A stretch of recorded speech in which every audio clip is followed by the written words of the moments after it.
Brought to you by Haim films.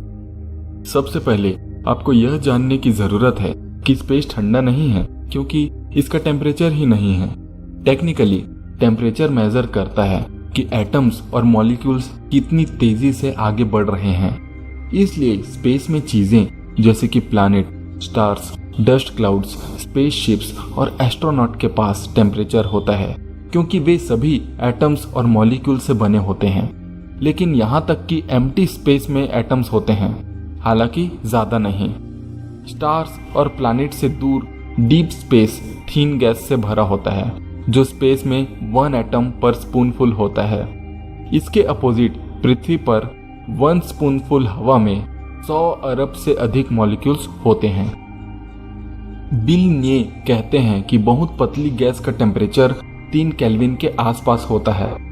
हालांकि scientist kelvin को pluralise या कैपिटलाइज नहीं करते हैं। इसका मतलब है कि एब्सोल्यूट जीरो से 3 डिग्री ऊपर। एब्सोल्यूट जीरो सबसे ठंडा टेम्परेचर है जिस पर मॉलिक्यूल्स और एटम्स का मूवमेंट पूरी तरह से बंद हो जाता है। गैलेक्सी का हमारा छोटा कोना। अब इस सवाल का आसान सा जवाब है कि अंतरिक्ष का आकार अकल्पनीय रूप से बड़ा है। 2 तारों के बीच इतनी दूरी होती है कि उनकी गर्मी एक दूसरे तक पहुंचने के पहले बीच में ही एब्सोल्यूट जीरो हो जाती है।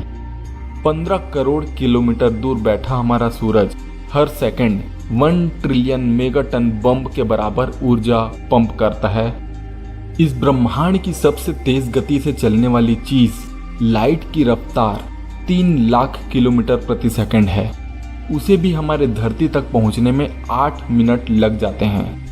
यदि आप हमारे प्लैनेट तक पहुंचने के लिए सबसे करीबी सितारे से लाइट का वेट करना चाहते हैं तो आपको लगभग 4.5 साल तक वेट करना होगा।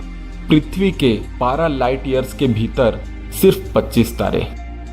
और लाइट ईयर्स के आइडिया को समझने के लिए जान लें कि 1 लाइट ईयर लगभग 9.5 ट्रिलियन किलोमीटर के बराबर होता है। इसलिए सूर्य पृथ्वी से केवल 0.000016 लाइट ईयर्स दूर है। अगर आपको अभी भी समझ नहीं आया है तो यह समझें कि मिल्की वे गैलेक्सी का हमारा एक छोटा सा कोना भी इतना विशाल है जिसमें किसी भी डायरेक्शन में 110 ट्रिलियन किलोमीटर के अंदर सिर्फ 25 तारे। Milky Way galaxy 1 lakh light year diameter का है और इसमें 100 अरब से अधिक तारे हैं। मिल्की वे और हमारे near by galactic Andromeda Galaxy के बीच का डिस्टेंस 25 लाख लाइट ईयर्स है। सभी गैलेक्सीज और स्टार्स के साथ खाली अंतरिक्ष को भरने में ऐसा लगता है जैसे अंतरिक्ष एक सौना होना चाहिए, खास करके क्योंकि हमारा विशाल काय सूरज भी बाकी तारों की अपेक्षा एक छोटा सा बौना ही है। कुछ तारों का मास हमारे सूर्य से 60 गुना अधिक है और सतह का तापमान लगभग 45,000 डिग्री फ़ारेनहाइट है। हालांकि फैक्ट यह है कि ऑब्जर्वेशन यूनिवर्स में सबसे आम टेम्परेचर 2.7 केल्विन है, लगभग 450 डिग्री फ़ारेनहाइट के बराबर। सबसे ठंडा प्रिंसिपल टेम्परेचर 0 केल्विन है। यह समझना जरूरी है कि अंतरिक्ष अपने आप में ठंडा नहीं है, लेकिन उसी तरह से जैसे हम इसे समझते हैं स्पेस बस खाली है। Radiation versus distance. एक परफेक्ट वैक्यूम में कोई टेम्परेचर नहीं होता है क्योंकि गर्मी के लिए उसमें मॉलिक्यूल्स ही नहीं होते हैं। हालांकि गर्मी को रेडिएशन के थ्रू ट्रांसफर किया जा सकता है। जब सूर्य से रेडिएशन अंतरिक्ष में बाहर निकलते हैं तो उस रेडिएशन की इंटेंसिटी लगभग 34 मिलियन वॉट पर स्क्वायर किलोमीटर के बराबर होती है। जब तक यह ऊर्जा पृथ्वी तक पहुंचती है तब तक इसकी तीव्रता 1370 वॉट पर स्क्वायर मीटर ही रह जाती है। मैं आपके लिए कैलकुलेट करूंगा और आपको बताऊंगा कि हमारे प्लैनेट पर पहुंचने तक सूर्य की किरणों की इंटेंसिटी 47,000 गुना कमजोर कैसे है।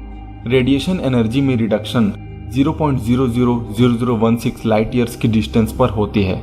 एग्जाम्पल के लिए प्लूटो सूर्य से लगभग 5.87 बिलियन किलोमीटर दूर है और उस प्लैनेट के सरफेस का तापमान जो हमारे सूर्य से शायद कोई रेडिएशन प्राप्त करता है एब्सोल्यूट जीरो से सिर्फ 33 डिग्री अधिक है।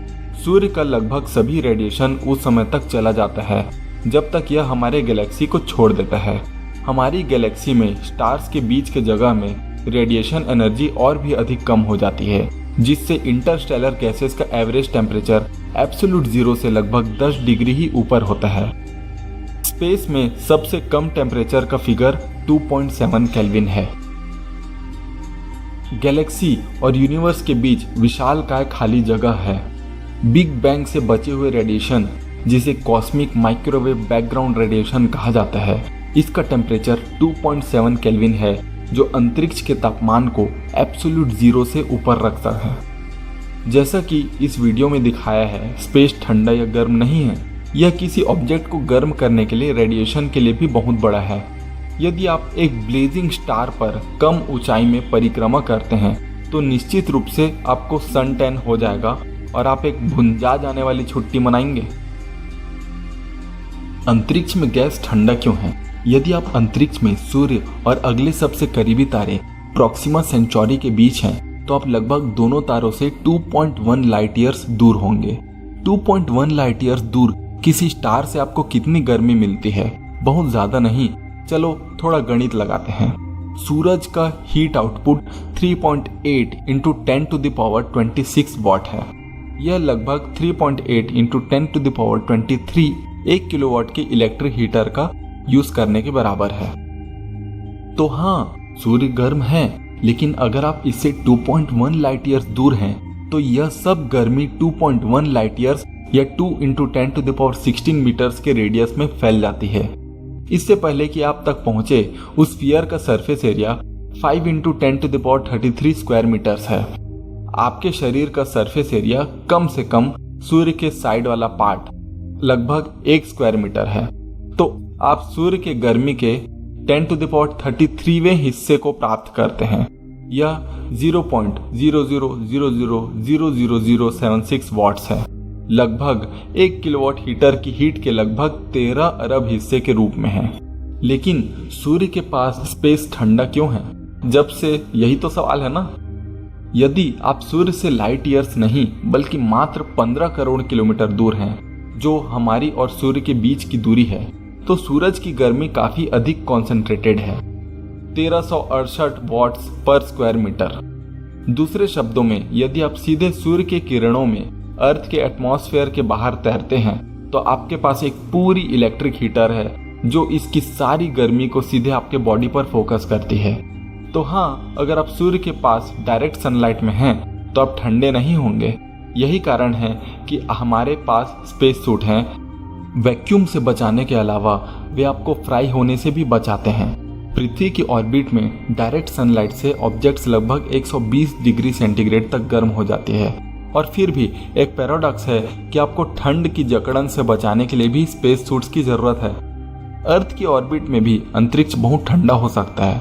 ऐसा कैसे? पृथ्वी पर यदि आप धूप से छांव में जाते हैं तो अचानक से जम नहीं जाते। उसका कारण यह है कि आपके आसपास हवा में बहुत सारी गर्मी अभी भी जमा है। अंतरिक्ष में अगर आप सनलाइट से बाहर निकलते हैं और स्पेस स्टेशन के चारों ओर घूमते हैं, तो वहाँ कोई एयर नहीं है और कोई हीट नहीं है। पृथ्वी पर नीचे यदि आप एक भयंकर हवा या ठंडे समुद्र में हैं, तो आप बहुत तेजी से गर्मी लूज कर सकते हैं, क्योंकि हवा और पानी इसे आपके बॉडी से उठाकर दूर ले जाती है। स्पेस में हीट को दूर ले जाने के लिए कुछ भी नहीं है, इसलिए आप इसे रेडिएशन द्वारा खो सकते हैं, लेकिन कंडक्शन द्वारा नहीं। दोस्तों, अंतरिक्ष कितना रोचक लगता है ना? लेकिन हम इसको महसूस नहीं कर पाते। लेकिन आज मैं आपको कुछ ऐसे प्रोडक्ट्स बताने वाला हूँ जिसका डिस्क्रिप्शन आप लिंक में देख सकते हैं। वो कुछ बुक्स हैं और कुछ अन्य ऐसी चीज़ें हैं जिसको आप अपने घर में अगर लगाते हैं, पढ़ते हैं, तो आप अंतरिक्ष को और करीब से समझ पाएंगे, उसको थोड़ा सा महसूस कर पाएंगे। उसको देखने के लिए हमारे डिस्क्रिप्शन को देखें और उसके लिंक को फॉलो करें। दोस्तों, आपको हमारा आज का वीडियो कैसा लगा हमें कमेंट करके ज़रूर बताएं। अच्छा लगा हो तो एक लाइक ज़रूर करें और इसे अपने दोस्तों और रिश्तेदारों से शेयर करें, अपने ग्रुप्स में शेयर करें। इतनी रोचक जानकारी मुझे यकीन है कि हर किसी को पसंद आएगी। अगले वीडियो में फिर मुलाकात होगी, तब तक के लिए धन्यवाद।